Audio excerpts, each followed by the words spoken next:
For the last exercise in this chapter, we're going to use nested for loops to build a histogram of a set of grades. The grades are going to come from the grades.txt file we've been working with. So let me display that file for you again. Entered the wrong command. There we go. I've mixed the grades up a little bit. They were in numeric order. I've mixed them up, but they're the same grades that we worked with before. So what we want to do is loop through the file, and for each grade, create a histogram. Our histogram will be a series of asterisks, one asterisk for every 5 points of a grade, because we can't really easily display 100 or 93 asterisks on our screen. So we're going to represent 5 points by one asterisk. So let's get started with the program.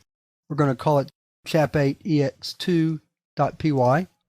We're going to use a variable named bar as the variable to hold the asterisks. So we're going to set it equal to empty string. Then our first for loop will loop through the grades file, grades.txt. Then the second loop is going to loop over a range starting at 1 and going through the total grade plus 1, again, because we want to be inclusive of the actual number. So if the grade is 93, we've got to go int grade plus 1. Then, the way we decide if we're going to add a asterisk to our bar is we perform a modulus on the I value. So if I modulus 5 is equal to 0, in other words, if I is evenly divided by 5, then that means we can add a star to our bar variable, or an asterisk. I like to say star, easier to say. So that's what that line looks like right there.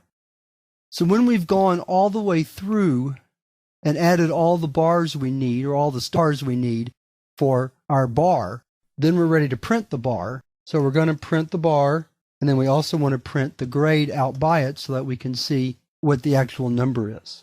And the last thing we need to do is we need to reset the bar variable to empty string to begin collecting the next set of asterisks. So let's save it, and then we're going to run it. And there's our output. So as you see, we've used a set of 2 for loops to recreate the bar chart. Here's the bar chart again. And that will end this exercise, and that ends this chapter on for loops. We will look at some of the other data structures that we covered in this chapter later in the course when we present a complete chapter on using lists, dictionaries, and tuples.